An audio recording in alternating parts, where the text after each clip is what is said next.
G'day punters, welcome back to the Punters Academy. Today we're outside, John. We've got a bit of a back door.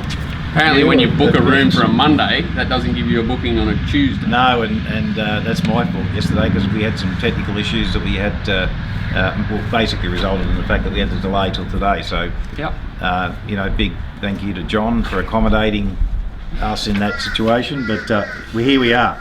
So first of all, we might just review Saturday at Rosehill, John, and then briefly look at Caulfield. Look, going Saturday, I thought the rail 3 metres, heavy track, was convinced it was going to be heavy, but the inside I thought wouldn't play well, and the way I do things, it seems that that's the way it was. What do you Fence think? was no good? Yeah, for a hard fence I reckon was no good, but I think it was pretty uniformed, as in it was so heavy, it was testing, and it didn't really matter where you were, it was just hard to run on, probably, more than anything, because it was just hard to, and I don't really, maybe hard fence was not ideal, but I wouldn't say it was an on-pace bias, it was just by default it is, it was just a really heavy track. Yeah, it was. Look, officially they say it was a 9. Our figures come out at 7.8, so just on the better side of 8. I can tell you that it was a lot heavier from the 600 home than what it was in the back straight, and that's obviously what pulled the track down. It was probably slow in the 6s in the back straight. Jesus, there's a funny time, the Miss Madrid race.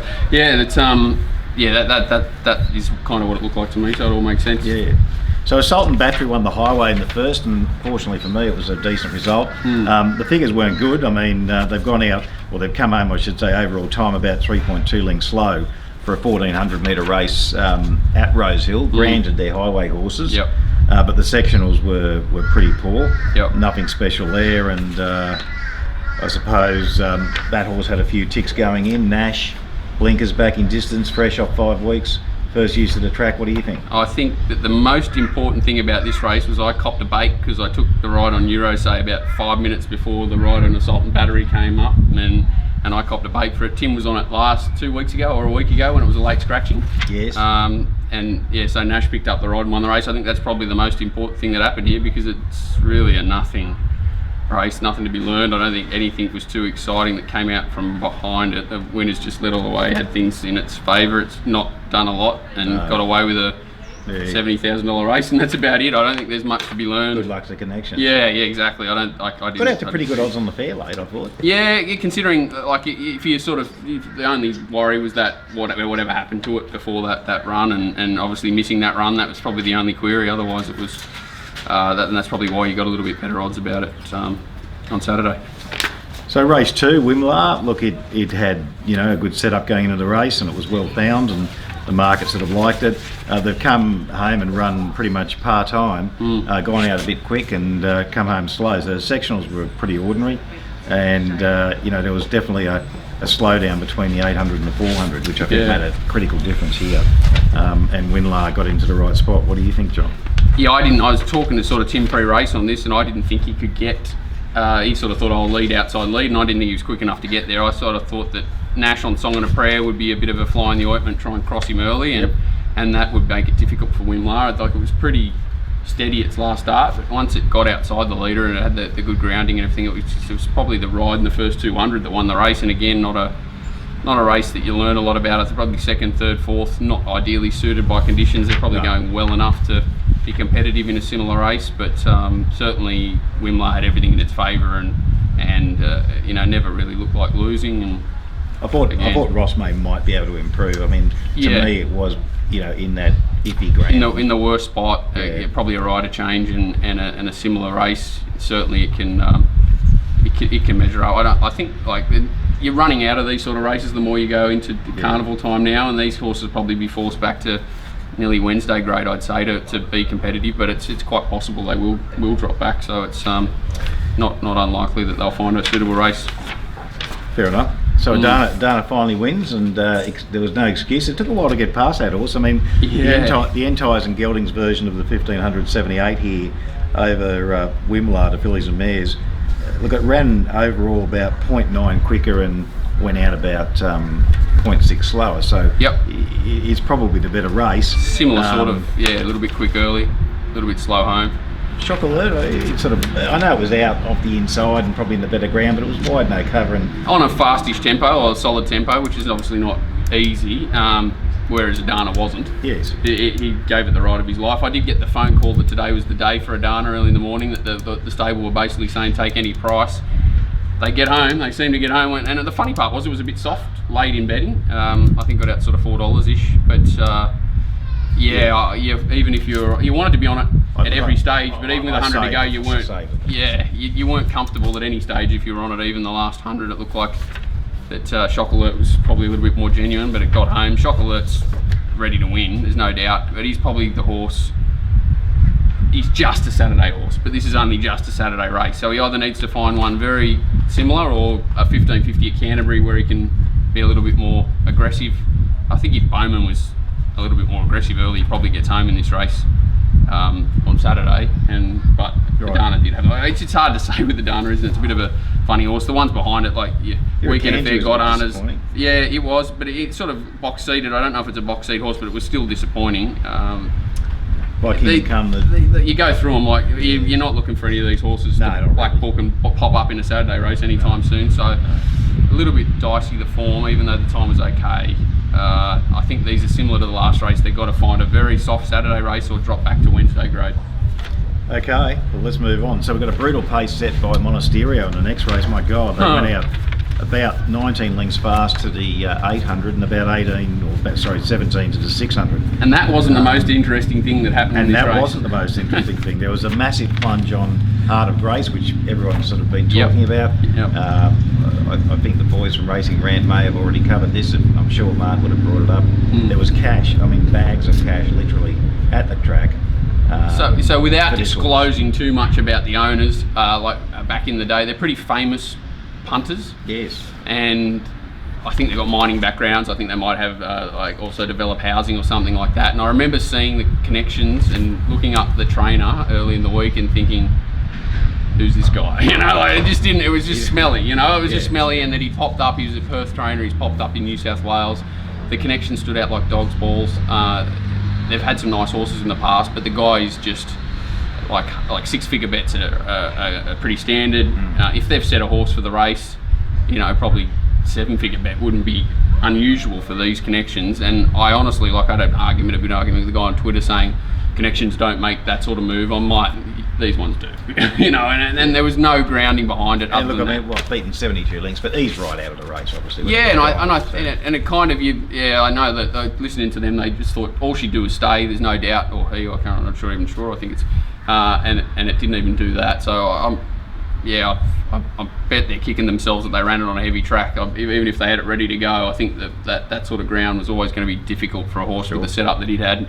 The money was crazy. If you had the balls to go against the market, it was a pretty easy layout. I could have had something on the winner and I didn't, so that was a mistake. But a good man tipped it to me, and G Boss tracked up and got to the best part of the track, and obviously suited. If you want to back a roughie and down in the weights too, because he tends to throw them in pretty ambitious races, Anthony Cummings is not a bad stable to be with. His horses are racing really well, and obviously easy to say. I honestly didn't even look at the race too in depth, to be honest. But a few people found it, and well done, and it didn't look any fluke to the win. And if anything, obviously it's dealt with a brutal pace, it's dealt with a slow track. It's hard to knock it, the winner. It's done a good job. Yeah. Okay, best time of the day as far as overall figures go. Exceedance gets the job done and beats the very short price Bivouac, who impressively too off a slow tempo, not a fast one. Exactly, and that was a slow tempo. They've gone out about 1.9 slow to the 800, and then they had another slow down to the 600, where they're about minus 4.3 there to the 600, and then very quick last sections. So turn of foot, it ran about 7 lengths above if you're using race pars, not horse pars, which obviously there's a difference between leader winner and individual horses. Yes. So the last 400 there by Exceedance was very impressive, and ran on horse pars, if you like, the best 8, 6, 4 and 2 of the day of the meeting. Not necessarily fast. It was fast hard to watch this horse. I was lucky enough to find it. I couldn't get it that short. I found it in a maiden at Wyong, and it was sort of $8 or $9, and I've followed the horse obviously ever since. And you'd say a wet track was going to be an issue for it. Obviously, Bivouac was a chance of over racing on a slow tempo. Its price was insanely short. Yeah. I thought Anaheed was probably the one that stuck out as the value, a wet tracker that was going to get a soft time of it. And to me, obviously I'm not allowed to bet in the race, but I was half death riding the winner, and I did turn away when it sort of pulled out and started to let down. I honestly haven't gone back and watched the last 300 or whatever it was, because I'm too, it's going to hurt too much. Yep. You'll never get that price again about this horse for a while anyway. Yeah, he's pretty special. Yeah, nice horse. He's pretty special. I mean, I think you've got to forgive Bivouac. I mean, you can't just... Oh, absolutely. He needs a more genuine run race. Yeah. That just didn't suit him at all. And as it turned out, like, Exceedance didn't look like he had anything in his favour on paper. But even a slow tail, like any horse that can sprint like that off a slow, it doesn't. Yeah. It's got no negatives, Exactly. Like when he gets into a big field and he has to give away a big start for whatever reason, Yep. then he may be in trouble. But if any time that he sort of maps anywhere near the front and he can relax like he did on Saturday, good luck holding him out. He's a serious horse, and he's a horse that could easily end up in an Everest. So we saw the running of the Premier's Cup next, and the superior wet track of We Got get the job done. It beat Another slow tempo. Come Play With Me. Yep. And Come Play With Me was very well backed. Having its first start over from WA, from the Duran stable with Waller, and returned a new best for me on my figures. For it individually, individually, and Wurgok's pretty much run up to its best. So it was. I'm not sure. It had a trial, obviously, but it was 70, 80 days or something. It was 60 days. It wasn't 3 or 4 weeks off. So no. I was opposing it on price. It wasn't the horse. I've had a lot of success with the horse. So. Back so confidently. I didn't know the horse too well, but watching the trials whenever it was 2-3 weeks ago, I was like, what the hell's this horse? And then going back and looking and seeing it had 2,000 metre form, I was like, how good's this thing going? It was obviously going well, but I couldn't have backed it confidently. 1900 basically first up on this sort of track. It obviously sat outside the winner. Wurgok's out sprinted it, and it was nearly coming again on the line. Incredible effort, really. It was, and Wurgok just had everything to suit it, a little bit fitter, and just loves the wet. That was the only reason he got away with it. The better setup in the wet track. Yeah.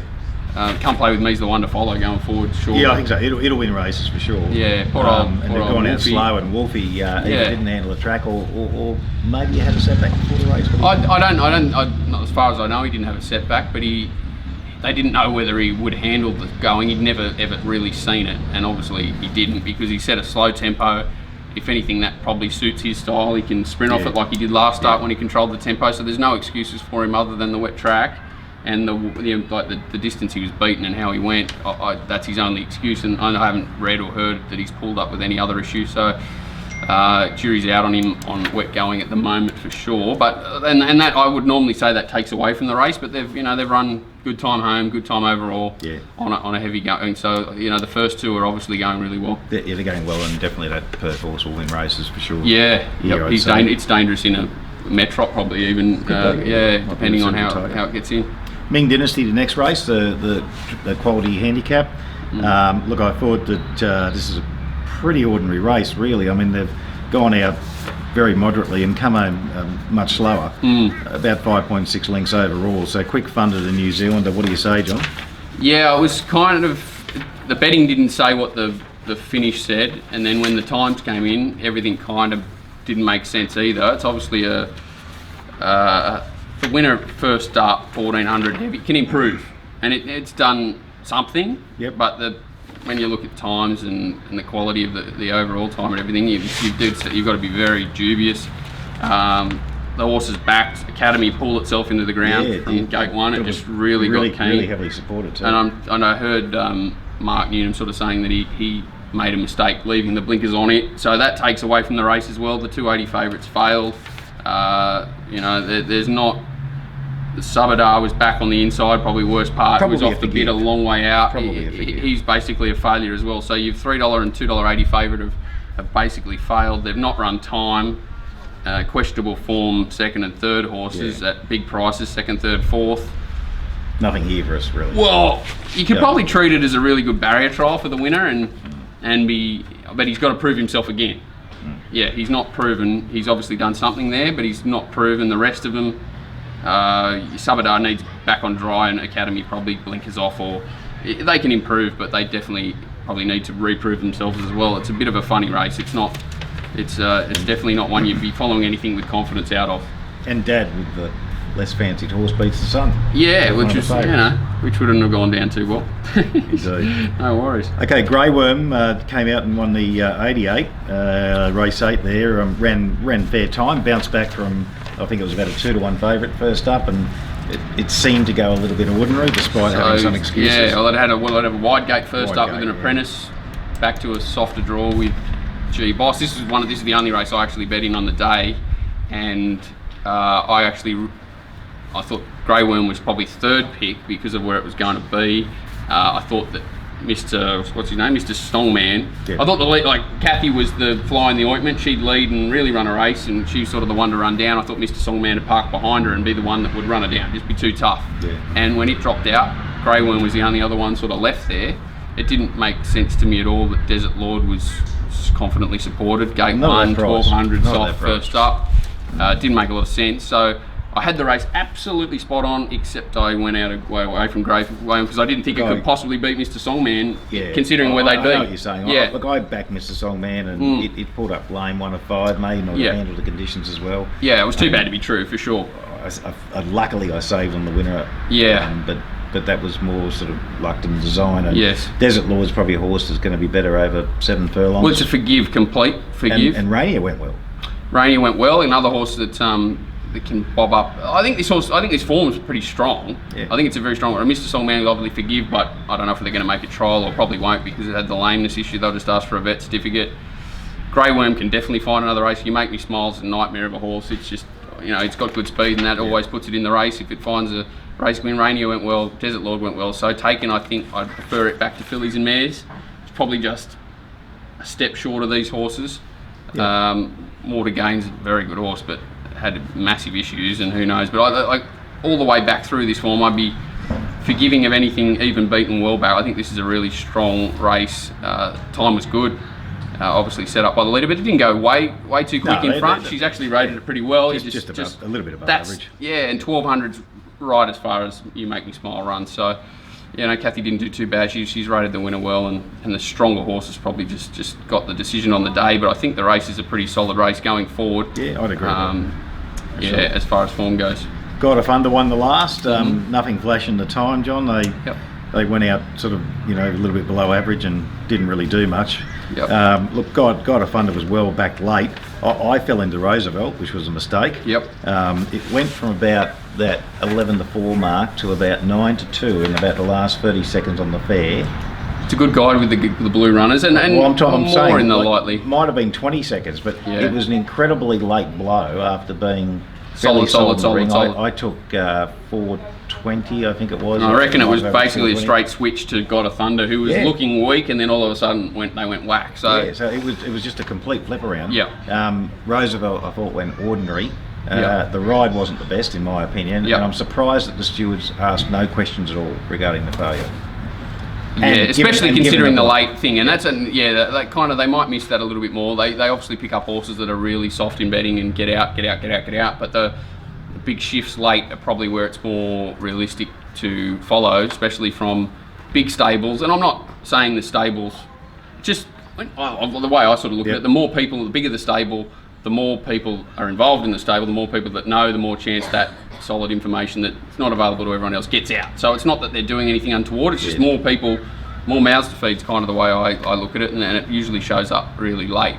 And then I'm not saying there was anything weird happened here. I just thought I thought there were I thought it was a terrible ride on the second horse from Chris Williams. He gave a dig to it early, and then sort of shit his pants a bit rather than just sitting up there and letting the horse coast pull back, and nearly knocked over half the field. I think the winner ran up his backside, and the winner went well. He sort of looked like he probably went better than he did. Yeah, probably. But maybe just a touch.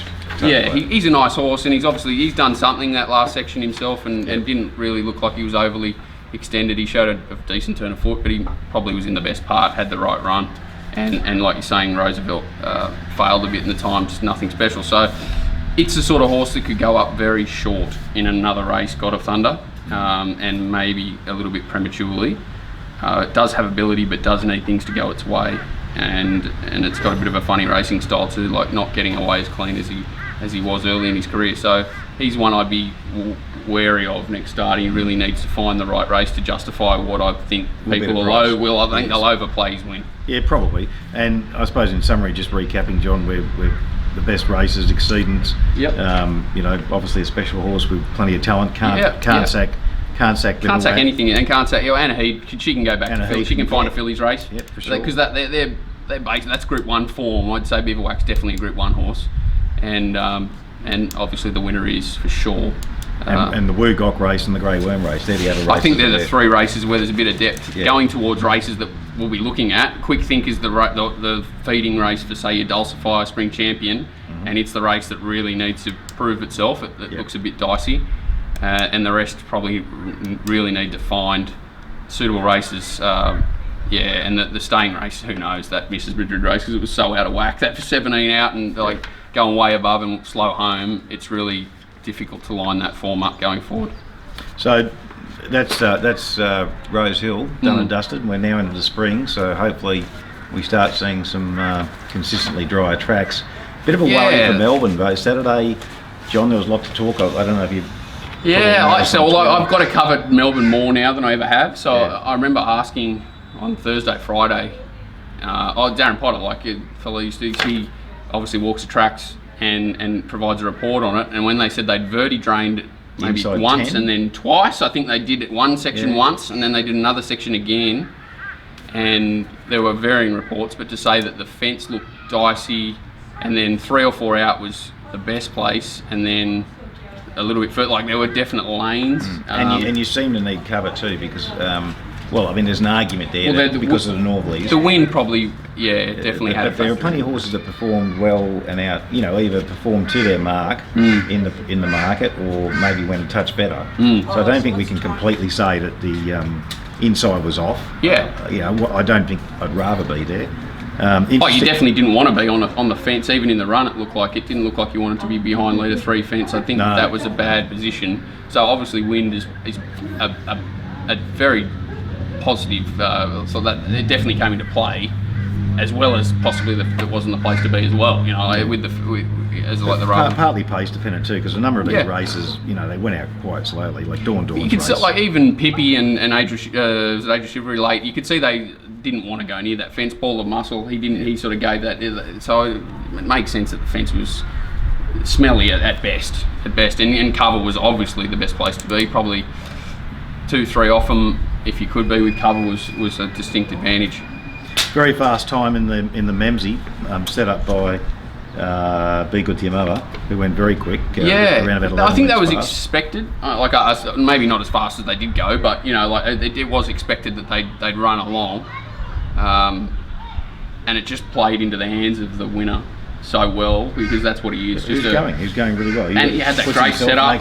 He had the perfect that 3-year-old that beat him in Adelaide's obviously a very nice horse, Dallison or something. It's obviously a very nice horse. This horse has got 2,000 metre form. He mapped to sort of settle where he did. Everything worked out nicely in the run. There was nothing you wanted to be on, even though they'd gone quick. You knew it was going to be tough, and Elise was given it 8 or 10 start and went like a rocket, even though it was pace assisted. It just kind of all worked out like it sort of looked on paper before the race, and he's just flying, the winner. Pippi's run pretty good time, considering they went out moderately, and it faced some challenges. The best last section from it.